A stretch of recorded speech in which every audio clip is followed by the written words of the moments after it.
Hello friends, welcome to Rashtram institute YouTube channel. Rashtram ಫೋಕಸ್ನಲ್ಲಿ ಇವತ್ತಿನ ಪ್ರಮುಖವಾದಂತಹ ಕರೆಂಟ್ ಅಫೇರ್ಸ್ ಟಾಪಿಕ್ಸ್ಗಳನ್ನು ಡಿಸ್ಕಸ್ ಮಾಡೋಣ.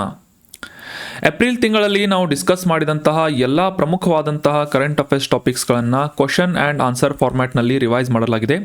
ಎಲ್ಲ ವಿಡಿಯೋಸ್ಗಳನ್ನು ಈ ರಾಷ್ಟ್ರಂ ಇನ್ಸ್ಟಿಟ್ಯೂಟ್ನ ಯೂಟ್ಯೂಬ್ ಚಾನಲ್ನಲ್ಲಿ ರಿವಿಷನ್ ಅನ್ನುವ ಪ್ಲೇಲಿಸ್ಟ್ನಲ್ಲಿ ಹೋಗಿ ಎಲ್ಲ ವಿಡಿಯೋಸ್ಗಳನ್ನು ನೋಡ್ಕೋಬಹುದಾಗಿದೆ. ನಿಮ್ಮ ರಿವಿಷನನ್ನು ಕಂಪ್ಲೀಟ್ ಮಾಡ್ಕೊಳ್ಳಿ. ಈಗ ಡಿಸ್ಕಸ್ ಮಾಡ್ತಾ ಇರುವಂತಹ ನೋಟ್ಸನ್ನು ಡೌನ್ಲೋಡ್ ಮಾಡ್ಕೋಬೇಕು ಮತ್ತು ಇತರ ಕಾಂಪಿಟೇಟಿವ್ ಎಕ್ಸಾಮ್ಸ್ಗಳಿಗೆ ಅವಶ್ಯಕ ಇರುವಂತಹ ಮಾಹಿತಿಗಳನ್ನು ಕಲೆಕ್ಟ್ ಮಾಡಬೇಕು ಅಂತಂದರೆ ರಾಷ್ಟ್ರಂ ಇನ್ಸ್ಟಿಟ್ಯೂಟ್ನ ಟೆಲಿಗ್ರಾಮ್ ಚಾನಲನ್ನು ಸಬ್ಸ್ಕ್ರೈಬ್ ಮಾಡಿ. ಡಿಸ್ಕ್ರಿಪ್ಷನ್ ಬಾಕ್ಸ್ನಲ್ಲಿ ಟೆಲಿಗ್ರಾಮ್ ಚಾನಲ್ನ ಲಿಂಕನ್ನು ನೀಡಲಾಗಿದೆ. ಇನ್ನು ಇವತ್ತಿನ ಡಿಸ್ಕಷನನ್ನು ಪ್ರಾರಂಭ ಮಾಡೋಣ. ಲಾಸ್ಟ್ ಸೆಷನ್ನಲ್ಲಿ ಮೆಡಿಟರೇನಿಯನ್ ಸಮುದ್ರ ಈ ಕೆಳಗಿನ ಯಾವ ಖಂಡಗಳೊಂದಿಗೆ ತನ್ನ ಗಡಿಯನ್ನು ಹಂಚಿಕೊಳ್ಳುತ್ತೆ ಅಂತ ಪ್ರಶ್ನೆಯನ್ನು ಕೇಳಲಾಗಿತ್ತು. ಆಪ್ಷನ್ಗಳಲ್ಲಿ ಏಷ್ಯಾ, ಆಫ್ರಿಕಾ, ಯುರೋಪ್ ಅಥವಾ ಮೇಲಿನ ಎಲ್ಲ ಕಾಂಟಿನೆಂಟ್ಸ್ಗಳು ಅಂತ ಆಪ್ಷನನ್ನು ನೀಡಲಾಗಿತ್ತು. ಸರಿಯಾದ ಉತ್ತರ ಏನು ಅಂತಂದರೆ ಆಪ್ಷನ್ 4.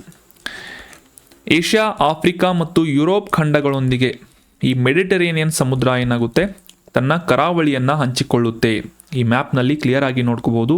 ಜಾಗ್ರಫಿಯಲ್ಲಿ ನೀವು ಕ್ಲಿಯರ್ ಆಗಿ ಈ ಬಗ್ಗೆ ಡಿಸ್ಕಸ್ ಮಾಡಿರ್ತೀರಿ ಅಥವಾ ಅಂಡರ್ಸ್ಟ್ಯಾಂಡ್ ಮಾಡ್ಕೊಂಡಿರ್ತೀರಿ.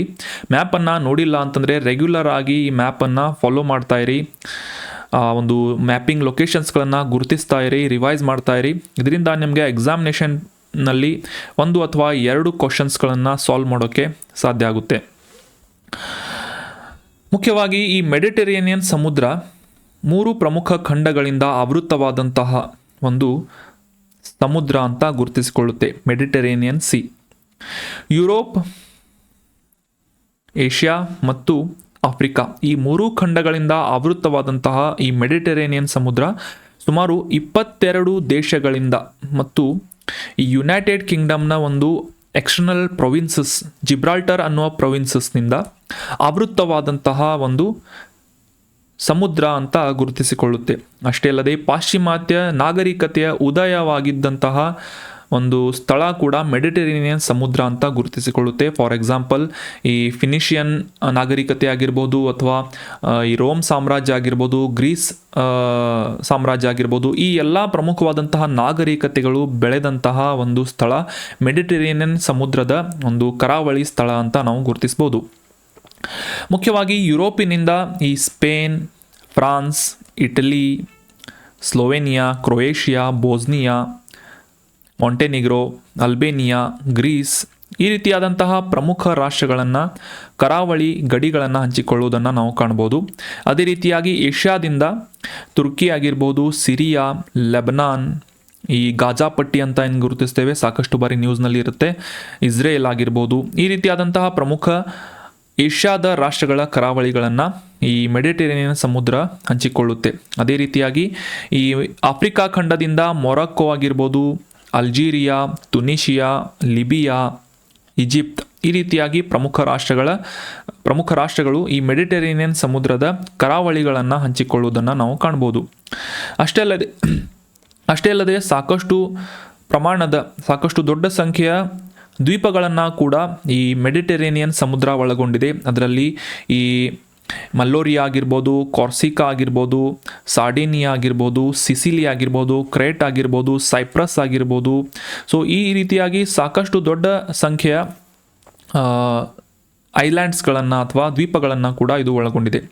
ಅದೇ ರೀತಿಯಾಗಿ ಅಡ್ರಿಯಾಟಿಕ್ ಸಿ, ಅಯೋನಿಯನ್ ಸಿ ಮತ್ತು ಈ ಸಿ ಆಫ್ ಮರ್ಮರಾ ಈ ರೀತಿಯಾದಂತಹ ಇತರ ಪ್ರಮುಖ ಚಿಕ್ಕ ಸಮುದ್ರಗಳನ್ನು ಕೂಡ ಈ ಮೆಡಿಟರೇನಿಯನ್ ಸಮುದ್ರ ಒಳಗೊಂಡಿದೆ.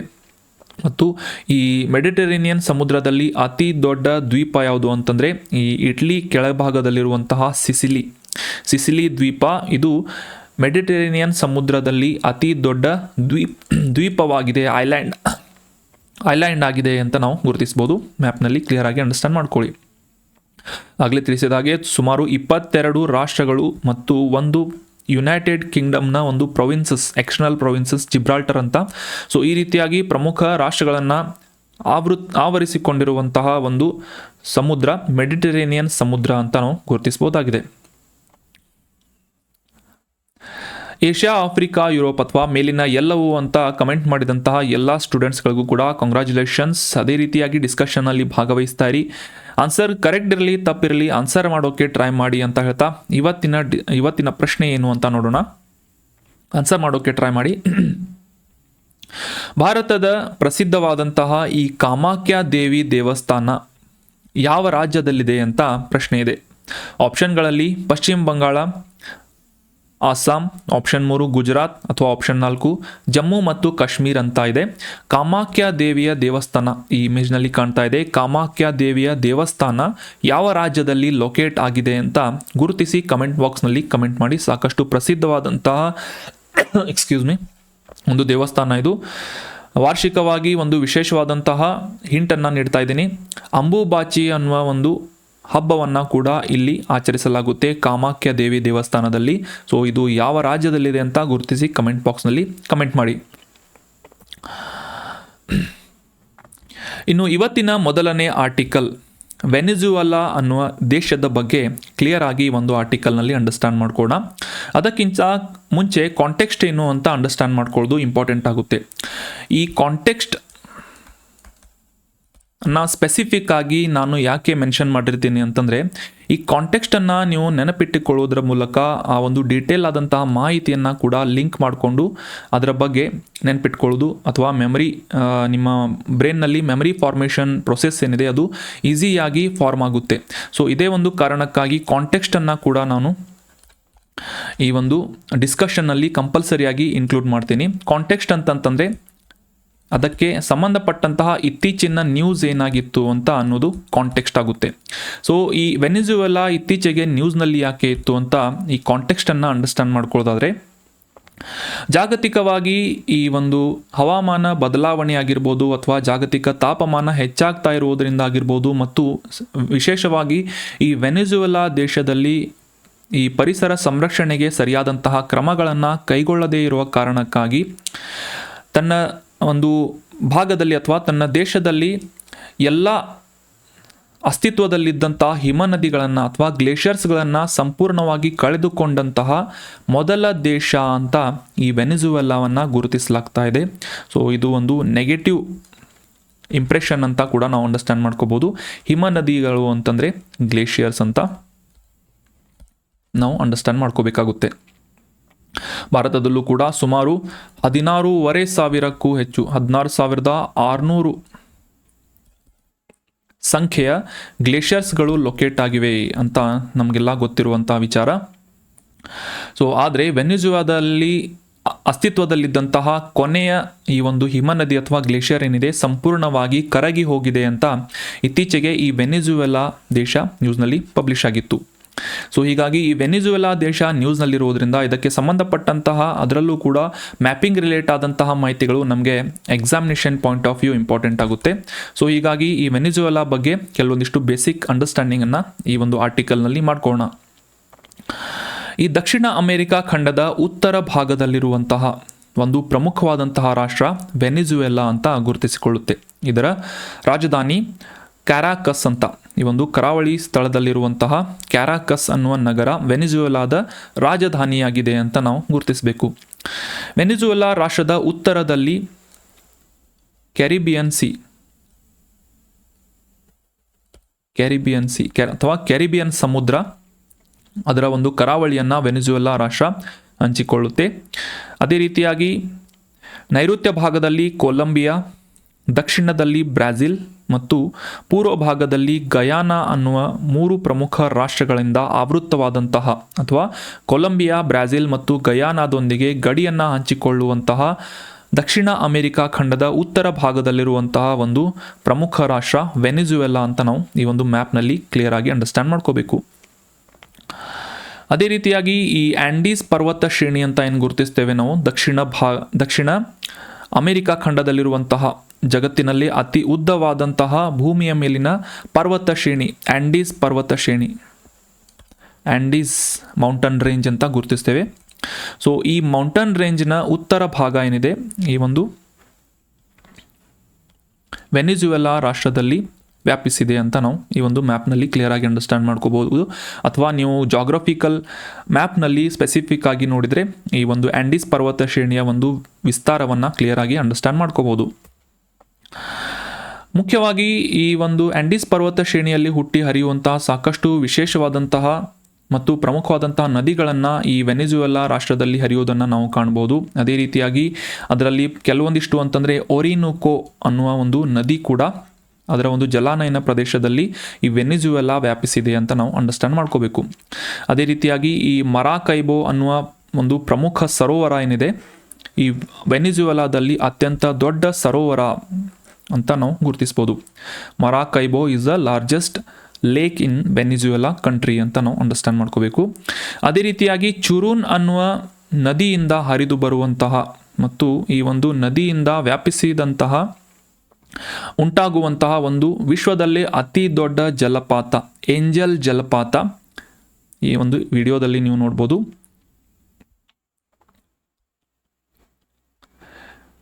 ಏಂಜಲ್ ಜಲಪಾತ ಏನಿದೆ ಇದು ವೆನೆಜುವೆಲಾ ರಾಷ್ಟ್ರದಲ್ಲಿದೆ ಅಂತ ನಾವು ಗುರುತಿಸ್ಬೋದು.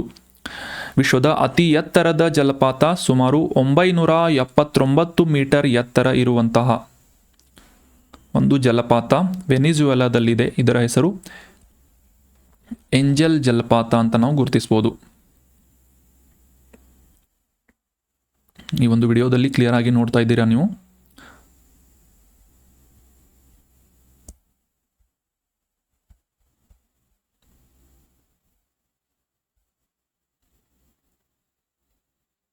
ಸೊ ಇದು ಏಂಜಲ್ ಜಲಪಾತ. ಇದರ ಹೈಟ್ ಎಷ್ಟು ಅಂತಂದರೆ ಸುಮಾರು 979 ಮೀಟರ್. ಚುರೂನ್ ಅನ್ನುವ ನದಿಯಿಂದ ಉಂಟಾಗುವಂತಹ ಅತಿ ದೊಡ್ಡ ಜಗತ್ತಿನ ಅತಿ ಎತ್ತರದ ಜಲಪಾತ ಏಂಜಲ್ ಜಲಪಾತ ಅಂತ ನಾವು ಕ್ಲಿಯರ್ ಆಗಿ ಅಂಡರ್ಸ್ಟ್ಯಾಂಡ್ ಮಾಡ್ಕೋಬೋದು.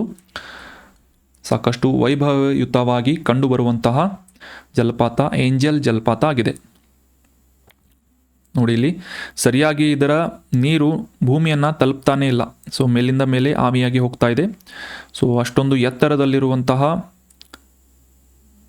ಒಂದು ಕ್ಲಿಫ್ನಿಂದ ಈ ಚುರೂನ್ ನದಿಯ ನೀರು ಬೀಳ್ತಾ ಇದೆ. ಅದನ್ನು ಏಂಜಲ್ ಜಲಪಾತ ಅಂತ ನಾವು ಗುರುತಿಸ್ಬೋದು. ಇನ್ನು ಸಾಕಷ್ಟು ಪ್ರಮುಖವಾದಂತಹ ನಿಕ್ಷೇಪಗಳನ್ನು ಅಥವಾ ಸಂಪನ್ಮೂಲಗಳನ್ನು ಒಳಗೊಂಡಿರುವಂತಹ ವೆನೆಜುವೆಲಾ ಮುಖ್ಯವಾಗಿ ವಿಶ್ವದ ಅತಿ ದೊಡ್ಡ ತೈಲ ನಿಕ್ಷೇಪವನ್ನು ಹೊಂದಿದೆ. ಈ ಗಲ್ಫ್ ದೇಶಗಳಿಗೆ ಕಂಪೇರ್ ಮಾಡಿದರೆ ಸಾಕಷ್ಟು ದೊಡ್ಡದಾದಂತಹ ತೈಲ ನಿಕ್ಷೇಪಗಳನ್ನು ಆಯಿಲ್ ರಿಸರ್ವ್ಸ್ಗಳನ್ನು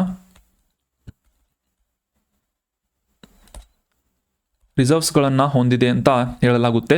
ಅದೇ ರೀತಿಯಾಗಿ ಕಲ್ಲಿದ್ದಲು, ಕಬ್ಬಿಣದ ಅದಿರು, ಬಾಕ್ಸೈಟ್ ಮತ್ತು ಚಿನ್ನದ ನಿಕ್ಷೇಪಗಳನ್ನು ಕೂಡ ಈ ವೆನೆಜುವೆಲಾ ಹೊಂದಿದೆ.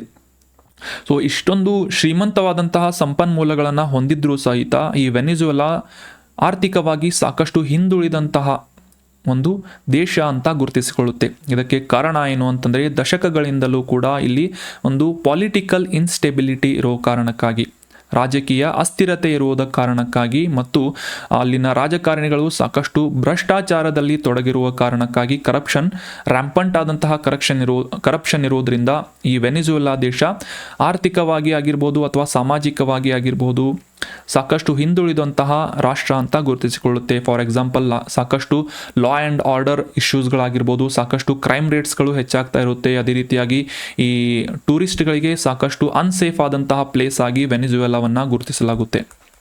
ಕಿಡ್ನ್ಯಾಪ್ ಮಾಡೋದಾಗಿರ್ಬೋದು ಅಥವಾ ಲೂಟಿ ಮಾಡೋದಾಗಿರ್ಬೋದು, ಈ ರೀತಿಯಾದಂತಹ ಸಾಕಷ್ಟು ಕ್ರೈಮ್ ರೇಟ್ಸ್ಗಳನ್ನು ಹೊಂದಿದಂತಹ ಒಂದು ದೇಶ. ಸಂಪನ್ಮೂಲಗಳಿಂದ ಶ್ರೀಮಂತವಾಗಿದ್ದರೂ ಸಹಿತ ಇದು ಸಾಕಷ್ಟು ಹಿಂದುಳಿದಿದೆ ಅಂತ ನಾವು ಗುರುತಿಸ್ಬೋದು. ಇಲ್ಲಿ ಹೆಚ್ಚಿನ ಪ್ರಮಾಣದಲ್ಲಿ ಸ್ಪ್ಯಾನಿಷ್ ಅಧಿಕೃತವಾದಂತಹ ಭಾಷೆಯಾಗಿದ್ದು ಪೋರ್ಚುಗೀಸ್ ಮತ್ತು ಇತರ ಭಾಷೆಗಳನ್ನು ಕೂಡ ಈ ವೆನೆಜುವೆಲಾದಲ್ಲಿ ಮಾತನಾಡ್ತಾರೆ. ಮತ್ತು ಇಲ್ಲಿ ಬಳಸಲಾಗುವಂತಹ ಕರೆನ್ಸಿಯನ್ನು ಬೊಲಿವರ್ ಅಂತ ಗುರುತಿಸಲಾಗುತ್ತೆ. So that was about brief information of Venezuela which is located in northern part of South America. ಇನ್ನು ಮುಂದಿನ ಆರ್ಟಿಕಲ್ ಸೈನ್ಸ್ ಆ್ಯಂಡ್ ಟೆಕ್ನಾಲಜಿಗೆ ಸಂಬಂಧಪಟ್ಟಂತಹ ಒಂದು ಪ್ರಮುಖವಾದಂತಹ ಆರ್ಟಿಕಲ್ ಆಗಿದೆ.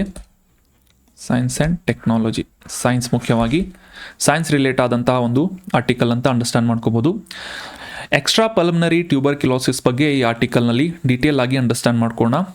ಕಾಂಟೆಕ್ಸ್ಟನ್ನು ಮೊದಲಿಗೆ ಅರ್ಥ ಮಾಡ್ಕೊಳ್ಳೋದಾದರೆ, ದೇಶದಾದ್ಯಂತ ಸುಮಾರು 5 ಟ್ಯೂಬರ್ಕ್ಯುಲೋಸಿಸ್ ಪೇಷಂಟ್ಗಳಲ್ಲಿ ಒಬ್ಬರು ಈ ಎಕ್ಸ್ಟ್ರಾ ಪಲ್ಮನರಿ ಟ್ಯೂಬರ್ಕ್ಯುಲೋಸಿಸ್ಗೆ ತುತ್ತಾಗ್ತಾ ಇದ್ದಾರೆ ಅಂತ ಮಾಹಿತಿಯನ್ನು ಇತ್ತೀಚೆಗೆ ಪಬ್ಲಿಷ್ ಮಾಡಲಾಗಿದೆ. ಅದೇ ರೀತಿಯಾಗಿ ಈ ಎಕ್ಸ್ಟ್ರಾ ಪಲ್ಮನರಿ ಟ್ಯೂಬರ್ಕ್ಯುಲೋಸಿಸ್ ಅಂತ ಏನಿದೆ, ಈ ಒಂದು ವಿಶೇಷವಾದಂತಹ ಒಂದು ಟ್ಯೂಬರ್ಕ್ಯುಲೋಸಿಸ್ ರೋಗ ಅಥವಾ ಕ್ಷಯ ರೋಗ ಅಂತ ಗುರುತಿಸಲಾಗುತ್ತೆ. ಸೊ ಈ ಒಂದು ಎಕ್ಸ್ಟ್ರಾ ಪಲ್ಮನರಿ ಟ್ಯೂಬರ್ಕ್ಯುಲೋಸಿಸನ್ನು ಡಯಾಗ್ನೋಸ್ ಮಾಡುವುದಾಗಿರ್ಬೋದು ಅಥವಾ ವೈದ್ಯರಿಗೆ ಆ ಒಂದು ರೋಗವನ್ನು ಪತ್ತೆ ಹಚ್ಚುವುದು ಸಾಕಷ್ಟು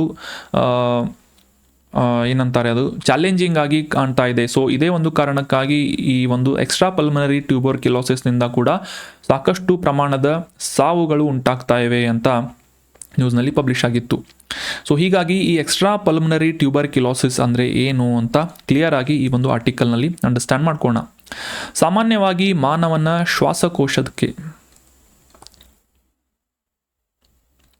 ಶ್ವಾಸಕೋಶಗಳ ಮೇಲೆ ಅಟ್ಯಾಕ್ ಮಾಡುವಂತಹ ಒಂದು ರೋಗ ಕ್ಷಯ ರೋಗ ಅಥವಾ TB ಅಂತ ಗುರುತಿಸಲಾಗುತ್ತೆ. ಈ ಟ್ಯೂಬರ್ಕ್ಯುಲೋಸಿಸ್ ಅನ್ನುವ ಬ್ಯಾಕ್ಟೀರಿಯಾದಿಂದ ಉಂಟಾಗುವಂತಹ ರೋಗ TB ಅಂತ ನಾವು ಗುರುತಿಸ್ತೇವೆ. ಸೊ ಆದರೆ ಸಾಮಾನ್ಯವಾಗಿ ಈ ಪಲ್ಮನರಿ ಟ್ಯೂಬರ್ಕ್ಯುಲೋಸಿಸ್ ಅಂತ ನಾವು ಓದ್ತಾ ಇರ್ತೇವೆ ಅಥವಾ ಪ್ರಸ್ತುತದಲ್ಲಿ ನ್ಯೂಸ್ ಪೇಪರ್ನಲ್ಲಿ ನೋಡ್ತಾ ಇರ್ತೇವೆ. ಸೊ ಈ ಟ್ಯೂಬರ್ಕ್ಯುಲೋಸಿಸ್ ಅಥವಾ ಪಲ್ಮನರಿ ಟ್ಯೂಬರ್ಕ್ಯುಲೋಸಿಸ್ ಅಂತಂದರೆ ಶ್ವಾಸಕೋಶದ ಮೇಲೆ ಅಟ್ಯಾಕ್ ಮಾಡುವಂತಹ, ಆಕ್ರಮಣ ಮಾಡುವಂತಹ ಒಂದು ಪರಿಸ್ಥಿತಿಯನ್ನು ಪಲ್ಮನರಿ ಟ್ಯೂಬರ್ಕ್ಯುಲೋಸಿಸ್ ಅಂತ ಗುರುತಿಸ್ತಾರೆ. ಆದರೆ ಈ ಶ್ವಾಸಕೋಶವನ್ನು ಹೊರತುಪಡಿಸಿ, ಲಂಗ್ಸ್ಗಳನ್ನು ಹೊರತುಪಡಿಸಿ ಈ ಟ್ಯೂಬರ್ಕ್ಯುಲೋಸಿಸ್ ಅಥವಾ ಈ ಬ್ಯಾಕ್ಟೀರಿಯಾ ಮಾನವನ ಇತರ ಅಂಗಗಳ ಮೇಲೆ ಅಟ್ಯಾಕ್ ಮಾಡಿದರೆ ಅಥವಾ ಆಕ್ರಮಣ ಮಾಡಿದರೆ ಆ ಒಂದು ಮೆಡಿಕಲ್ ಕಂಡೀಷನನ್ನು ಎಕ್ಸ್ಟ್ರಾ ಪಲ್ಮನರಿ ಟ್ಯೂಬರ್ಕ್ಯುಲೋಸಿಸ್ EPTB ಅಂತ ಗುರುತಿಸಲಾಗುತ್ತೆ. ಸಾಮಾನ್ಯವಾಗಿ ಒಬ್ಬ ಆರೋಗ್ಯವಂತ ವ್ಯಕ್ತಿಯ ದುಗ್ಧರಸ ಗ್ರಂಥಿಗಳು ಅಥವಾ ಲಿಂಪ್ ನೋಟ್ಸ್ ಅಂತ ಏನು ಕರಿತೇವೆ, ಲಿಂಪ್ ನೋಟ್ಸ್ಗಳಾಗಿರ್ಬೋದು, ಮೆದುಳಾಗಿರ್ಬೋದು, ಕರುಳು, ಕಣ್ಣುಗಳು ಮತ್ತು ಇತರ ಅಂಗಗಳು, ಸೊ ಅಡ್ರಿನಲ್ ಗ್ಲ್ಯಾಂಡ್ಸ್ ಆಗಿರ್ಬೋದು, ಈ ಒಂದು ಯುರೇಟರ್ಸ್ ಆಗಿರ್ಬೋದು, ಬ್ಲ್ಯಾಡರ್ಸ್ಗಳಾಗಿರ್ಬೋದು ಅಥವಾ ಈ ಮಾನವನ ಜೆನಿಟಲ್ಸ್ಗಳಾಗಿರ್ಬೋದು, ಈ ರೀತಿಯಾಗಿ ಸಾಕಷ್ಟು ಇತರ ಅಂದರೆ ಶ್ವಾಸಕೋಶವನ್ನು ಹೊರತುಪಡಿಸಿ ಇತರ ಅಂಗಗಳ ಮೇಲೆ ಈ ಟ್ಯೂಬರ್ಕ್ಯುಲೋಸಿಸ್ ಆಕ್ರಮಣ ಮಾಡಿದರೆ ಆ ಒಂದು ಕಂಡೀಷನನ್ನು ಎಕ್ಸ್ಟ್ರಾ ಪಲ್ಮನರಿ ಟ್ಯೂಬರ್ಕ್ಯುಲೋಸಿಸ್ ಅಂತ ಗುರುತಿಸಲಾಗುತ್ತೆ. ಸಾಮಾನ್ಯವಾಗಿ ಈ ಸ್ಟೇನ್ ಟೆಸ್ಟ್ ಮಾಡುವುದರ ಮೂಲಕ TBಯನ್ನು ಪತ್ತೆ ಹಚ್ಚಿದರೆ ಇದೇ ಒಂದು ಸ್ಟೇನ್ ಟೆಸ್ಟನ್ನು ಈ ಎಕ್ಸ್ಟ್ರಾ ಪಲ್ಮನರಿ ಟ್ಯೂಬರ್ಕ್ಯುಲೋಸಿಸ್ ಹೊಂದಿದಂತಹ ವ್ಯಕ್ತಿಗೆ ನೆಗೆಟಿವ್ ಆಗಿ ಅದರ ಒಂದು ರಿಪೋರ್ಟ್ ಬರುತ್ತೆ. ಅಂದರೆ ಈ ಪಲ್ಮನರಿ ಟ್ಯೂಬರ್ಕ್ಯುಲೋಸಿಸ್ ಅನ್ನು ಪತ್ತೆ ಹಚ್ಚುವಂತೆ ಈ ಒಂದು ಎಕ್ಸ್ಟ್ರಾ ಪಲ್ಮನರಿ ಟ್ಯೂಬರ್ಕ್ಯುಲೋಸಿಸನ್ನು ಪತ್ತೆ ಹಚ್ಚುವುದು ಸಾಕಷ್ಟು ಚಾಲೆಂಜಿಂಗ್ ಆಗಿರುತ್ತೆ, ಡಯಾಗ್ನೋಸ್ ಮಾಡುವುದು ಸಾಕಷ್ಟು ಡಿಫಿಕಲ್ಟ್ ಆಗಿರುತ್ತೆ ಅಂತ ಕೂಡ ನಾವು ಈ ಒಂದು ಕಾಂಟೆಕ್ಸ್ಟನ್ನಲ್ಲಿ ಅಂಡರ್ಸ್ಟ್ಯಾಂಡ್ ಮಾಡ್ಕೋಬೋದು. ಸಾಮಾನ್ಯವಾಗಿ ಈ HIV ಪೀಡಿತ ರೋಗಿಗಳಲ್ಲಿ ಹೆಚ್ಚಾಗಿ ಈ ಎಕ್ಸ್ಟ್ರಾ ಪಲ್ಮನರಿ ಟ್ಯೂಬರ್ಕ್ಯುಲೋಸಿಸನ್ನು ನಾವು ಪತ್ತೆ ಹಚ್ಚಬಹುದಾಗಿದೆ. ಯಾವುದೇ ಇತರ ಅಂಗದ ಮೇಲೆ ಪರಿಣಾಮ ಬೀರುವಂತಹ ಒಂದು ಸಾಧ್ಯತೆ ಈ ಎಕ್ಸ್ಟ್ರಾ ಪಲ್ಮನರಿ ಟ್ಯೂಬರ್ಕ್ಯುಲೋಸಿಸ್ಗೆ ಇರುತ್ತೆ ಅಂತ ನಾವು ಅಂಡರ್ಸ್ಟ್ಯಾಂಡ್ ಮಾಡ್ಕೋಬೇಕು. ಸೊ ಮುಖ್ಯವಾಗಿ ಈ ಟ್ಯೂಬರ್ಕ್ಯುಲೋಸಿಸ್ ಅನ್ನುವ ಒಂದು ರೋಗದಿಂದ ಈ ಕ್ಷಯ ರೋಗ ಉಂಟಾಗುತ್ತದೆ. ಇನ್ನು ಭಾರತದ ಬಗ್ಗೆ ನಾವು ಡಿಸ್ಕಸ್ ಮಾಡ್ತಾ ಇದ್ದೀವಿ. ಜಗತ್ತಿನಾದ್ಯಂತ ಅತಿ ಹೆಚ್ಚಿನ ಸಂಖ್ಯೆಯ ಟ್ಯೂಬರ್ಕ್ಯುಲೋಸಿಸ್ ಪೇಷಂಟ್ಸ್ಗಳನ್ನು ನಾವು ಭಾರತದಲ್ಲಿ ಕಾಣ್ಬೋದು. ಇದು ಒಂದು ದೊಡ್ಡ ಆರೋಗ್ಯದ ಬರ್ಡನ್ ಆಗಿ, ಚಾಲೆಂಜ್ ಆಗಿ ಭಾರತದಲ್ಲಿ ಗುರುತಿಸಿಕೊಳ್ಳುತ್ತೆ. ವಾರ್ಷಿಕವಾಗಿ ಸುಮಾರು 26 ಲಕ್ಷ ಜನರು ಈ ಟ್ಯೂಬರ್ಕ್ಯುಲೋಸಿಸ್ಗೆ ಈಡಾಗ್ತಾ ಇದ್ದಾರೆ. ಅದರಲ್ಲಿ ವಾರ್ಷಿಕವಾಗಿ ಸುಮಾರು 4 ಲಕ್ಷ ಜನ ಈ ಕ್ಷಯ ರೋಗದ ಕಾರಣಕ್ಕಾಗಿ ಸಾವನ್ನು ಕೂಡ ಅಪ್ತಾ ಇದ್ದಾರೆ ಅಂತ ನಾವು ಅಂಡರ್ಸ್ಟ್ಯಾಂಡ್ ಮಾಡ್ಕೋಬೇಕು. ಮುಖ್ಯವಾಗಿ ಈ ರೋಗ ನಿರೋಧಕ ಶಕ್ತಿ ಅಥವಾ ಇಮ್ಯೂನ್ ಸಿಸ್ಟಮ್ ವೀಕ್ ಆಗಿರುವಂತಹ ವ್ಯಕ್ತಿಯಲ್ಲಿ ಹೆಚ್ಚಿನ ಪ್ರಮಾಣದ ಟ್ಯೂಬರ್ಕ್ಯುಲೋಸಿಸ್ ಕೇಸ್ಗಳು ಕಂಡು ಬರುತ್ತವೆ ಅಂತ ನಾವು ಅಂಡರ್ಸ್ಟ್ಯಾಂಡ್ ಮಾಡ್ಕೋಬೇಕು. HIV ಅಂತ ಆಲ್ರೆಡಿ ಓದಿದ್ವಿ ನಾವು. HIV ಈಸ್ ನಥಿಂಗ್ ಬಟ್ ಒಬ್ಬ ವ್ಯಕ್ತಿಯ ಈ ಇಮ್ಯೂನ್ ಸಿಸ್ಟಮ್ ಅಂತ ಏನು ಕರಿತೇವೆ, ರೋಗ ನಿರೋಧಕ ಶಕ್ತಿ ಸಂಪೂರ್ಣವಾಗಿ ನಾಶವಾಗ್ತಾ ಹೋದರೆ ಅಥವಾ ಕ್ಷೀಣಿಸ್ತಾ ಹೋದರೆ ಆ ಒಂದು ಕಂಡೀಷನನ್ನು HIV ಅಂತ ನಾವು ಗುರುತಿಸ್ತೇವೆ. ಸೊ HIV ಪೀಡಿತ ವ್ಯಕ್ತಿಗಳು ಈ ಎಕ್ಸ್ಟ್ರಾ ಪಲ್ಮನರಿ ಟ್ಯೂಬರ್ಕ್ಯುಲೋಸಿಸ್ಗೆ ತುತ್ತಾಗುವ ಸಾಧ್ಯತೆ ಹೆಚ್ಚಾಗಿರುತ್ತೆ ಅಂತ ಕೂಡ ನಾವು ಅಂಡರ್ಸ್ಟ್ಯಾಂಡ್ ಮಾಡ್ಕೋಬೋದು. ಸೊ ಹೀಗಾಗಿ ಸರಿಯಾದಂತಹ ಪೋಷಕಾಂಶಗಳನ್ನು ಒಳಗೊಂಡಂತಹ ಆಹಾರವನ್ನು ಸೇವನೆ ಮಾಡುವುದು ಮತ್ತು ಅದನ್ನು ವಿತರಣೆ ಮಾಡುವಂತಹ ನಿಟ್ಟಿನಲ್ಲಿ ಸಾಕಷ್ಟು ಪ್ರೋಗ್ರಾಮ್ಸ್ಗಳನ್ನು ಸರ್ಕಾರದಿಂದ ಕೈಗೊಳ್ಳಲಾಗ್ತಾ ಇದೆ. ಅದರಲ್ಲೂ ಕೂಡ ಮುಖ್ಯವಾಗಿ ಕೇಂದ್ರದ ministry of health and family welfare ಅಥವಾ ಈ ಕೇಂದ್ರದ ಆರೋಗ್ಯ ಮತ್ತು ಕುಟುಂಬ ಕಲ್ಯಾಣ ಸಚಿವಾಲಯದ ಅಡಿಯಲ್ಲಿ ಸಾಕಷ್ಟು ದೊಡ್ಡ ಪ್ರಮಾಣದಲ್ಲಿ ಕಾರ್ಯತಂತ್ರಗಳನ್ನು ಮತ್ತು ಯೋಜನೆಗಳನ್ನು ರೂಪಿಸಲಾಗ್ತಾ ಇದೆ TBಯನ್ನು ಕಂಟ್ರೋಲ್ ಮಾಡುವಂತಹ ನಿಟ್ಟಿನಲ್ಲಿ. ಮತ್ತು 2025ನೇ ಇಸವಿಯಲ್ಲಿ ಭಾರತದಲ್ಲಿ ಸಂಪೂರ್ಣವಾಗಿ ಟ್ಯೂಬರ್ಕ್ಯುಲೋಸಿಸನ್ನು ನಿರ್ಮೂಲ ಮಾಡಬೇಕು ಅಂತ ಟಾರ್ಗೆಟನ್ನು ಕೂಡ ಇಡಲಾಗಿದೆ. ಸೊ ನೆನ್ಪಿಟ್ಕೊಳ್ಳಿ, ವೆರಿ ಇಂಪಾರ್ಟೆಂಟ್. ಭಾರತ ಸರ್ಕಾರದಿಂದ 2025ನೇ ಇಸವಿಯವರೆಗೆ ಟ್ಯೂಬರ್ಕ್ಯುಲೋಸಿಸನ್ನು TBಯನ್ನು ಅಥವಾ ಕ್ಷಯರೋಗವನ್ನು ಸಂಪೂರ್ಣವಾಗಿ ನಿರ್ಮೂಲ ಮಾಡುವಂತಹ ಒಂದು ಗುರಿಯನ್ನು ಇಟ್ಟುಕೊಳ್ಳಲಾಗಿದೆ ಅಂತ ಅನ್ನೋದು ಇಂಪಾರ್ಟೆಂಟ್ ಆದಂಥ ಮಾಹಿತಿ ಆಗುತ್ತೆ ಎಕ್ಸಾಮಿನೇಷನ್ ಪಾಯಿಂಟ್ ಆಫ್ ವ್ಯೂ. ಅದೇ ರೀತಿಯಾಗಿ ಮೊನ್ನೆ ನಾವು ಡಿಸ್ಕಸ್ ಮಾಡ್ತಾ ಇದ್ದೀವಿ ಒಂದು ಆರ್ಟಿಕಲ್ನಲ್ಲಿ ಈ ಸಿಕಲ್ ಸೆಲ್ ಅನಿಮಿಯಾ ಅಂತ.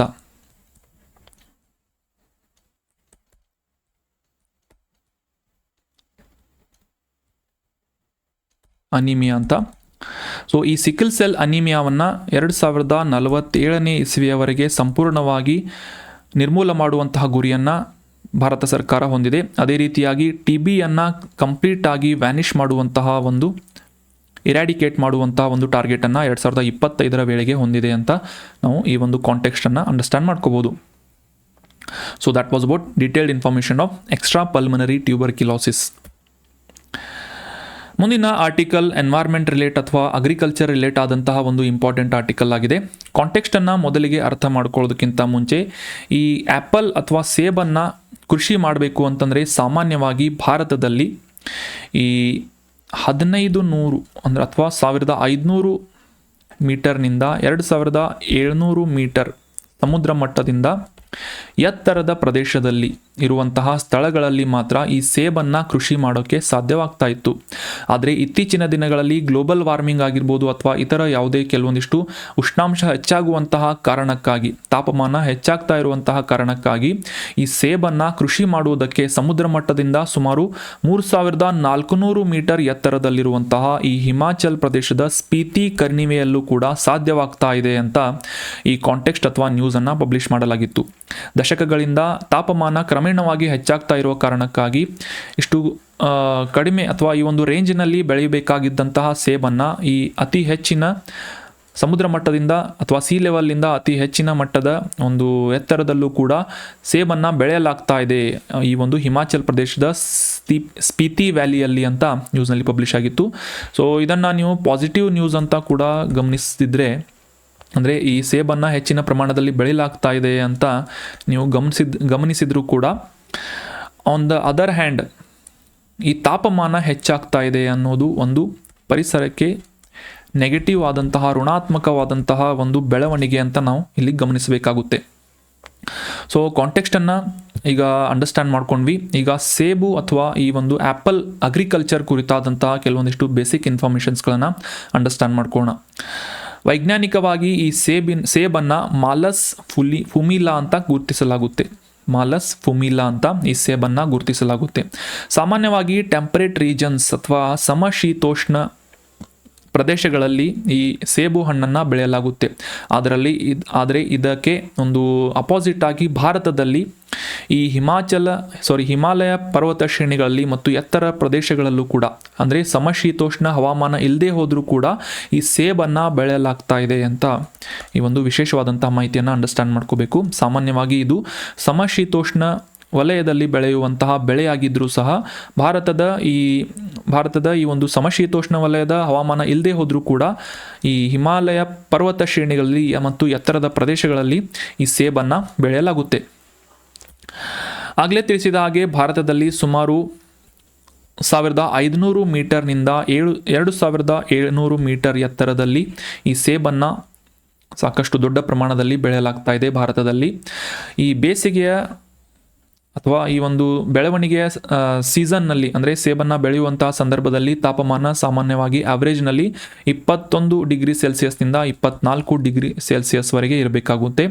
ಮತ್ತು ಸಾಮಾನ್ಯವಾಗಿ ಹೆಚ್ಚಿನ ಮಳೆ ಇದಕ್ಕೆ ಅವಶ್ಯಕತೆ ಇರುತ್ತೆ. ಸುಮಾರು 1000ದಿಂದ 1250 ಮಿಲಿಮೀಟರ್ನಷ್ಟು ಆ ಒಂದು ಸೀಸನ್ನಲ್ಲಿ ಆ ಒಂದು ಬೆಳೆಯ ಋತುವಿನಲ್ಲಿ ಸೇಬನ್ನು ಬೆಳೆಯುವುದಕ್ಕೆ ಒಂದು ವಿಶೇಷವಾದಂತಹ ಮಳೆಯ ಅನುಕೂಲ ಕೂಡ ಇರಬೇಕಾಗುತ್ತೆ. ಸೊ ಈ ಒಂದು ಸೀಸನ್ನಲ್ಲಿ ಅಥವಾ ಒಂದು ಪರಿಸ್ಥಿತಿಯಲ್ಲಿ ಹೆಚ್ಚಿನ ಪ್ರಮಾಣದಲ್ಲಿ ಸೇಬನ್ನು ನಾವು ಬೆಳೆಯೋದು ಈಸಿ ಆಗುತ್ತದೆ. ಮತ್ತು ಹೆಚ್ಚಿನ ನೀರನ್ನು, ತೇವಾಂಶವನ್ನು ಅಥವಾ ನೀರನ್ನು ಹೀರಿಕೊಂಡಂತಹ ಈ ಲೋಮಿ ಅನ್ನುವ ಸಾಯಿಲ್ನಲ್ಲಿ ಅಥವಾ ಮಣ್ಣಿನಲ್ಲಿ ಹೆಚ್ಚಿನ ಪ್ರಮಾಣದಲ್ಲಿ ಸೇಬನ್ನು ಉತ್ತಮವಾಗಿ ಬೆಳೆಯಲು ಸಾಧ್ಯವಾಗುತ್ತೆ ಅಂತ ಅಂಡರ್ಸ್ಟ್ಯಾಂಡ್ ಮಾಡ್ಕೋಬೋದು. ಇನ್ನು ಭಾರತದಾದ್ಯಂತ ಈ ಸೇಬನ್ನು ಬೆಳೆಯುವಂತಹ ಪ್ರಮುಖ ಪ್ರದೇಶಗಳು ಯಾವುವು ಅಂತಂದರೆ ಜಮ್ಮು ಮತ್ತು ಕಾಶ್ಮೀರ ಆ್ಯಪಲ್ ಫೇಮಸ್, ನಮಗೆಲ್ಲ ಗೊತ್ತು. ಸೊ ಹಿಮಾಚಲ್ ಪ್ರದೇಶ, ಉತ್ತರ ಪ್ರದೇಶ್, ಉತ್ತರಾಂಚಲ್ ಬೆಟ್ಟಗಳಲ್ಲಿ ಹೆಚ್ಚಿನ ಪ್ರಮಾಣದಲ್ಲಿ ಈ ಆ್ಯಪಲನ್ನು ಬೆಳೆಯಲಾಗುತ್ತೆ. ಅದೇ ರೀತಿಯಾಗಿ ಈಶಾನ್ಯ ಭಾಗದ ಅರುಣಾಚಲ್ ಪ್ರದೇಶ ಆಗಿರ್ಬೋದು, ನಾಗಾಲ್ಯಾಂಡ್ ಆಗಿರ್ಬೋದು, ಸಿಕ್ಕಿಂನಲ್ಲಿ ಮತ್ತು ಈ ಉತ್ತರ ಭಾರತದ ಪಂಜಾಬ್ನಲ್ಲೂ ಕೂಡ ಸ್ವಲ್ಪ ಪ್ರಮಾಣದ ಸೇಬನ್ನು ಬೆಳೆಯಲಾಗುತ್ತೆ ಅಂತ ನಾವು ಅಂಡರ್ಸ್ಟ್ಯಾಂಡ್ ಮಾಡ್ಕೋಬೋದು. ಸೊ ನೆನ್ಪಿಟ್ಕೊಳ್ಳಿ, ವೆರಿ ಇಂಪಾರ್ಟೆಂಟ್. ಜಮ್ಮು ಕಾಶ್ಮೀರ, ಹಿಮಾಚಲ್ ಪ್ರದೇಶ್, ಉತ್ತರ ಪ್ರದೇಶನಲ್ಲಿ ಸ್ವಲ್ಪ ಪ್ರಮಾಣದಲ್ಲಿ ಮತ್ತು ಈಶಾನ್ಯ ಭಾರತದಲ್ಲಿ ಅರುಣಾಚಲ್ ಪ್ರದೇಶ್, ನಾಗಾಲ್ಯಾಂಡ್ ಮತ್ತು ಸಿಕ್ಕಿಂಗಳಲ್ಲಿ, ಅದೇ ರೀತಿಯಾಗಿ ಈ ಪಂಜಾಬ್ನ ಕೆಲವು ಭಾಗಗಳಲ್ಲೂ ಕೂಡ ಸೇಬನ್ನು ಬೆಳೆಯಲಾಗುತ್ತದೆ. ಇನ್ನು ಮುಂದಿನ ಆರ್ಟಿಕಲ್, ಇತ್ತೀಚೆಗೆ ಆಸ್ಟ್ರೇಲಿಯನ್ ಫಾರ್ಮರ್ ಕ್ರಿಕೆಟ್ ಪ್ಲೇಯರ್ ಅಥವಾ ಆಲ್ರೌಂಡರ್ ಆಗಿದ್ದಂತಹ ಶೇನ್ ವಾಟ್ಸನ್ ಅವರು ಒಂದು ಬುಕ್ಕನ್ನು ಪಬ್ಲಿಷ್ ಮಾಡಿದ್ದಾರೆ. ದ ವಿನ್ನರ್ಸ್ ಮೈಂಡ್ಸೆಟ್ ಅನ್ನುವ ಒಂದು ಬುಕ್ಕನ್ನು ಇತ್ತೀಚೆಗೆ ನಮ್ಮ ಬೆಂಗಳೂರಿನ ಪ್ರೆಸಿಡೆನ್ಸಿ ವಿಶ್ವವಿದ್ಯಾನಿಲಯದಲ್ಲಿ ಬಿಡುಗಡೆ ಮಾಡಿದರು ಅಂತ ಶೇನ್ ವಾಟ್ಸನ್ ಅವರ ಈ ಒಂದು ಪುಸ್ತಕದ ಬಗ್ಗೆ ನ್ಯೂಸ್ನಲ್ಲಿ ಪಬ್ಲಿಷ್ ಆಗಿತ್ತು. ವಿಶೇಷವಾಗಿ ಈ Australian world cup winning player ಆದಂತಹ ಶೇನ್ ವಾಟ್ಸನ್ ಅವರು ಈ ಗೆಲುವಿಗೆ ಅಗತ್ಯ ಇರುವಂತಹ ಸೂತ್ರಗಳನ್ನು ಮತ್ತು ಯಶಸ್ಸನ್ನು ಈ ಯಂಗ್ಸ್ಟರ್ಸ್ಗಳು ಯಾವ ರೀತಿಯಾಗಿ ಬೆನ್ನು ಹತ್ತಿ ಹೋಗಬೇಕು, ಅಸ್ಪೈರ್ ಮಾಡಬೇಕು ಅಂತ ಸಾಕಷ್ಟು ವಿಷಯಗಳನ್ನು ಉದಾಹರಣೆಗಳೊಂದಿಗೆ ಈ ದ ವಿನ್ನರ್ಸ್ ಮೈಂಡ್ಸೆಟ್ ಅನ್ನುವ ಪುಸ್ತಕದಲ್ಲಿ ಶೇನ್ ವಾಟ್ಸನ್ ಅವರು ಮೆನ್ಷನ್ ಮಾಡಿದ್ದಾರೆ ಅಂತ ನಾವು ಕೆಲವೊಂದಿಷ್ಟು ಇಂಪಾರ್ಟೆಂಟ್ ಪಾಯಿಂಟ್ಸ್ಗಳನ್ನು ನೋಟ್ ಮಾಡಬೇಕು. ಸೊ ಇತ್ತೀಚೆಗೆ ಪಬ್ಲಿಷ್ ಆದಂಥ ಕೆಲವೊಂದಿಷ್ಟು ಬುಕ್ಸ್ಗಳು ಮತ್ತು ಅದನ್ನು ಬರೆದಂಥ ಆಥರ್ಸ್ಗಳ ಹೆಸರುಗಳನ್ನು ಕೂಡ ಹೊಂದಿಸಿ ಬರೆಯಿರಿ ಅಂತ ಈ ಎಕ್ಸಾಮ್ಗಳಲ್ಲಿ ಕೇಳ್ತಾ ಇರ್ತಾರೆ. ಸೊ ಹೀಗಾಗಿ ನೆನ್ಪಿಟ್ಕೊಳ್ಳಿ, ಈ ಆಸ್ಟ್ರೇಲಿಯನ್ ಫಾರ್ಮರ್ ಆಲ್ರೌಂಡರ್ ಆಗಿದ್ದಂತಹ ಶೇನ್ ವಾಟ್ಸನ್ ಅವರು ಈ ದ ವಿನ್ನರ್ಸ್ ಮೈಂಡ್ಸೆಟ್ ಅನ್ನುವ ಪುಸ್ತಕವನ್ನು ಇತ್ತೀಚೆಗೆ ಪಬ್ಲಿಷ್ ಮಾಡಿದ್ದಾರೆ. ಪ್ರತಿ ವರ್ಷ ಮೇ 21ನೇ ತಾರೀಕಿನಂದು ರಾಷ್ಟ್ರೀಯ ಭಯೋತ್ಪಾದನಾ ವಿರೋಧಿ ದಿನಾಚರಣೆಯನ್ನಾಗಿ ಆಚರಿಸಲಾಗುತ್ತೆ. ಆ್ಯಂಟಿ ಟೆರರಿಸಮ್ ಡೇ ಅನ್ನಾಗಿ ಆಚರಿಸಲಾಗುತ್ತೆ ದೇಶದಾದ್ಯಂತ. ಇದರ ಹಿನ್ನೆಲೆಯನ್ನು ಅಂಡರ್ಸ್ಟ್ಯಾಂಡ್ ಮಾಡ್ಕೊಳ್ಳೋದಾದರೆ, ಮೇ 21, 1991ನೇ ಇಸವಿಯಲ್ಲಿ ನಮ್ಮ ಆವಾಗಿನ ಪ್ರಧಾನಮಂತ್ರಿಯಾಗಿದ್ದಂತಹ ರಾಜೀವ್ ಗಾಂಧಿ ಅವರು ಉಗ್ರರ ದುಷ್ಕೃತ್ಯಕ್ಕೆ ಬಲಿಯಾಗಿದ್ದರು. ಸೊ ಅವರ ಒಂದು ಪುಣ್ಯ ಸ್ಮರಣಾರ್ಥ ದಿನವನ್ನು ಮೇ 21ನೇ ತಾರೀಕನ್ನು ವಾರ್ಷಿಕವಾಗಿ ಈ ಭಯೋತ್ಪಾದನಾ ವಿರೋಧಿ ದಿನಾಚರಣೆಯನ್ನಾಗಿ, ರಾಷ್ಟ್ರೀಯ ಭಯೋತ್ಪಾದನಾ ವಿರೋಧಿ ದಿನಾಚರಣೆಯನ್ನಾಗಿ ಆಚರಿಸಲಾಗುತ್ತದೆ. ಮುಖ್ಯವಾಗಿ ಈ ಭಯೋತ್ಪಾದನೆಯಿಂದ ಆಗುವಂಥ ಹಿಂಸೆ, ಅಪಾಯ ಮತ್ತು ಜನರ, ಸಮಾಜ ಮತ್ತು ದೇಶದ ಮೇಲೆ ಉಂಟಾಗುವಂತಹ ಪ್ರತಿಕೂಲ ಪರಿಣಾಮಗಳ ಬಗ್ಗೆ ಜಾಗೃತಿಯನ್ನು ಮೂಡಿಸುವಂತಹ ಉದ್ದೇಶದಿಂದ ಮೇ 21ನೇ ತಾರೀಕನ್ನು ಪ್ರತಿ ವರ್ಷ ರಾಷ್ಟ್ರೀಯ ಭಯೋತ್ಪಾದನಾ ವಿರೋಧಿ ದಿನಾಚರಣೆಯನ್ನಾಗಿ ಆಚರಿಸಲಾಗುತ್ತೆ ಅಂತ ನಾವು ಅಂಡರ್ಸ್ಟ್ಯಾಂಡ್ ಮಾಡ್ಕೋಬೇಕು. So that was all about today's articles friends. ಈಗ ಡಿಸ್ಕಸ್ ಮಾಡಲಾದಂತಹ ಆರ್ಟಿಕಲ್ಸ್ಗಳ ಮೇಲಿನ ಕೆಲವೊಂದಿಷ್ಟು ರೆಲೆವೆಂಟ್ ಪ್ರಶ್ನೆಗಳನ್ನು ರ್ಯಾಪಿಡ್ ರಿವಿಷನ್ ಸೆಷನ್ನಲ್ಲಿ ರಿವೈಸ್ ಮಾಡ್ಕೊಳ್ಳೋಕ್ಕೆ ಟ್ರೈ ಮಾಡೋಣ. ಮೊದಲನೇ ರಿವಿಷನ್ ಪ್ರಶ್ನೆ ಏನು ಅಂತಂದರೆ, ವಿಶ್ವದ ಅತಿ ಎತ್ತರದ ಜಲಪಾತವನ್ನು ಹೊಂದಿರುವಂತಹ ದೇಶ ಯಾವುದು ಅಂತ ಪ್ರಶ್ನೆಯನ್ನು ಕೇಳಲಾಗಿದೆ. ಏಂಜಲ್ ಫಾಲ್ಸ್ ಅಥವಾ ಏಂಜಲ್ ಜಲಪಾತ ಅಂತ ನಮಗೆಲ್ಲ ಗೊತ್ತು. ಸೊ ಇದು ಯಾವ ದೇಶದಲ್ಲಿದೆ ಅಂತ ಗುರುತಿಸಬೇಕಾಗಿದೆ. Option 1 Tanzania, option 2 Kenya, option 3 Brazil ಅಥವಾ ಆಪ್ಷನ್ 4 ವೆನಿಜುವೆಲಾ ಅಂತ ನೀಡಲಾಗಿದ್ದು, ಸರಿಯಾದ ಉತ್ತರ ಏನು ಅಂತಂದರೆ ಆಪ್ಷನ್ 4 ವೆನಿಜುವೆಲಾ. ದಕ್ಷಿಣ ಅಮೆರಿಕಾ ಖಂಡದ ಉತ್ತರ ಭಾಗದಲ್ಲಿರುವಂತಹ ಈ ವೆನಿಜುವೆಲಾ ದೇಶದಲ್ಲಿ ಜಗತ್ತಿನ ಅತಿ ಎತ್ತರದ ಜಲಪಾತ ಏಂಜಲ್ ಫಾಲ್ಸ್ ಲೊಕೇಟ್ ಆಗಿದೆ ಅಂತ ನಾವು ಅಂಡರ್ಸ್ಟ್ಯಾಂಡ್ ಮಾಡ್ಕೊಂಡ್ವಿ. ಸುಮಾರು 979 ಮೀಟರ್ ಎತ್ತರ ಇರುವಂತಹ ಈ ಒಂದು ಏಂಜಲ್ ಜಲಪಾತವನ್ನು ಈ ಒಂದು ವಿಡಿಯೋದಲ್ಲಿ ನಾವು ಕ್ಲಿಯರ್ ಆಗಿ ಅಂಡರ್ಸ್ಟ್ಯಾಂಡ್ ಮಾಡ್ಕೋಬೋದು. ಸೊ ಇದರ ಟೋಟಲ್ ಹೈಟ್ ಎಷ್ಟು ಅಂತಂದರೆ 979 ಮೀಟರ್. ಈ ವಿಡಿಯೋದಲ್ಲಿ ಕ್ಲಿಯರ್ ಆಗಿ ನಾವು ಅಂಡರ್ಸ್ಟ್ಯಾಂಡ್ ಮಾಡ್ಕೋಬೋದು. 9 ಮೀಟರ್ಸ್. ಏಂಜಲ್ ಜಲಪಾತ, ಫಾಲ್ಸ್,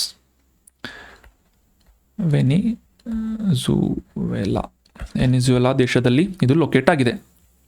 ಸೊ ಇದು ಮುಖ್ಯವಾಗಿ ಈ ಚೂರೂನ್ ಅನ್ನುವ ನದಿಯಿಂದ ಉಂಟಾಗುತ್ತದೆ ಅಂತ ನಾವು ಅಂಡರ್ಸ್ಟ್ಯಾಂಡ್ ಮಾಡ್ಕೋಬಹುದು. ಮುಂದಿನ ರಿವಿಷನ್ ಪ್ರಶ್ನೆ, ಈ ಕೆಳಗಿನ ಯಾವ ವರ್ಷದವರೆಗೆ ಸರ್ಕಾರದಿಂದ ಟ್ಯೂಬರ್ಕ್ಯುಲೋಸಿಸ್ ರೋಗವನ್ನು, ಕ್ಷಯ ರೋಗವನ್ನು ಕೊನೆಗೊಳಿಸುವಂತಹ ಗುರಿಯನ್ನು ಇಟ್ಟುಕೊಳ್ಳಲಾಗಿದೆ ಅಂತ ಪ್ರಶ್ನೆ ಇದೆ. ಆಪ್ಷನ್ 1 2025, ಆಪ್ಷನ್ 2 2030, ಆಪ್ಷನ್ 3 2035 ಅಥವಾ ಆಪ್ಷನ್ 4 2047 ಇಸ್ವಿ ಅಂತ ನೀಡಲಾಗಿದೆ. ಸರಿಯಾದ ಉತ್ತರ ಏನು ಅಂತಂದರೆ ಆಪ್ಷನ್ 1. 2025 ವೇಳೆಗೆ ಭಾರತವನ್ನು TB ಮುಕ್ತ ಭಾರತವನ್ನಾಗಿ ರೂಪಿಸುವಂತಹ ನಿಟ್ಟಿನಲ್ಲಿ ಸಾಕಷ್ಟು ಕಾರ್ಯತಂತ್ರಗಳನ್ನು ರೂಪಿಸ್ತಾ ಇದೆ ಭಾರತ ಸರ್ಕಾರ. Option 1 is right answer. Ministry of health and family ವೆಲ್ಫೇರ್ನಿಂದ 2025 ವೇಳೆಗೆ ಈ ಟ್ಯೂಬರ್ಕ್ಯುಲೋಸಿಸ್ ಅನ್ನು ನಿರ್ಮೂಲ ಮಾಡುವಂತಹ ಒಂದು ಗುರಿಯನ್ನು ಇಟ್ಟುಕೊಳ್ಳಲಾಗಿದೆ. ಜಗತ್ತಿನಲ್ಲಿ ಅತಿ ಹೆಚ್ಚಿನ ಸಂಖ್ಯೆಯ ಟ್ಯೂಬರ್ಕ್ಯುಲೋಸಿಸ್ ರೋಗಿಗಳನ್ನು ಹೊಂದಿರುವಂತಹ ಭಾರತ ವಾರ್ಷಿಕವಾಗಿ ಸುಮಾರು 26 ಲಕ್ಷ TB ಕೇಸಸ್ಗಳನ್ನು ರೆಕಾರ್ಡ್ ಮಾಡುತ್ತೆ. ಅದೇ ರೀತಿಯಾಗಿ 4 ಲಕ್ಷ ಜನ ಇದೇ ಒಂದು ಕಾರಣಕ್ಕಾಗಿ ಸಾವನ್ನಪ್ತಾ ಇದ್ದಾರೆ ಅಂತ ನಾವು ಟ್ಯೂಬರ್ಕ್ಯುಲೋಸಿಸ್ ಬಗ್ಗೆ ಅಂಡರ್ಸ್ಟ್ಯಾಂಡ್ ಮಾಡ್ಕೊಂಡ್ವಿ. ಅದರಲ್ಲೂ ಮುಖ್ಯವಾಗಿ ಇದರಲ್ಲಿ 2 ವಿಧಗಳ ಅಂತ ಅಂಡರ್ಸ್ಟ್ಯಾಂಡ್ ಮಾಡ್ಕೊಂಡ್ವಿ. ಒಂದು ಪಲ್ಮನರಿ ಟ್ಯೂಬರ್ಕ್ಯುಲೋಸಿಸ್ ಮತ್ತು ಇನ್ನೊಂದು ಎಕ್ಸ್ಟ್ರಾ ಪಲ್ಮನರಿ ಟ್ಯೂಬರ್ಕ್ಯುಲೋಸಿಸ್ ಅಂತ. ಈ ಪಲ್ಮನರಿ ಟ್ಯೂಬರ್ಕ್ಯುಲೋಸಿಸ್ ಅಂತಂದರೆ ಇದು ಮುಖ್ಯವಾಗಿ ಮಾನವನ ಶ್ವಾಸಕೋಶ ಅಥವಾ ಲಂಗ್ಸ್ಗಳ ಮೇಲೆ ಅಟ್ಯಾಕ್ ಮಾಡಿದರೆ ಇತರ ಅಂಗಾಂಗಗಳ ಮೇಲೆ ಅಥವಾ ಈ ಶ್ವಾಸಕೋಶವನ್ನು ಹೊರತುಪಡಿಸಿ ಉಳಿದಂತಹ ಅಂಗಾಂಗಗಳ ಮೇಲೆ ಅಟ್ಯಾಕ್ ಮಾಡುವಂತಹ ಕ್ಷಯರೋಗವನ್ನು ಎಕ್ಸ್ಟ್ರಾ ಪಲ್ಮನರಿ ಟ್ಯೂಬರ್ಕ್ಯುಲೋಸಿಸ್ ಅಂತ ಗುರುತಿಸಲಾಗುತ್ತೆ ಅಂತ ಅಂಡರ್ಸ್ಟ್ಯಾಂಡ್ ಮಾಡ್ಕೊಂಡ್ವಿ. ಸೊ ಭಾರತದಿಂದ 2025 ವೇಳೆಗೆ ಕಂಪ್ಲೀಟ್ ಆಗಿ ಟ್ಯೂಬರ್ಕ್ಯುಲೋಸಿಸನ್ನು ಇರಾಡಿಕೇಟ್ ಮಾಡುವಂತಹ ಒಂದು ಗುರಿಯನ್ನು ಭಾರತ ಸರ್ಕಾರ ಹೊಂದಿದೆ. ಮುಂದಿನ ರಿವಿಷನ್ ಪ್ರಶ್ನೆ, ಕೆಳಗಿನ ಯಾವ ರಾಜ್ಯವು ಭಾರತದಲ್ಲಿ ಸೇಬನ್ನು ಬೆಳೆಯುವುದಿಲ್ಲ ಅಂತ ಪ್ರಶ್ನೆ ಇದೆ. Option 1 Punjab, option 2 Himachal Pradesh, option 3 Assam ಅಥವಾ ಆಪ್ಷನ್ 4 ಒಡಿಶಾ ಅಂತ ನೀಡಲಾಗಿದ್ದು ಸರಿಯಾದ ಉತ್ತರ ಏನು ಅಂತಂದರೆ ಆಪ್ಷನ್ 3 ಮತ್ತು 2.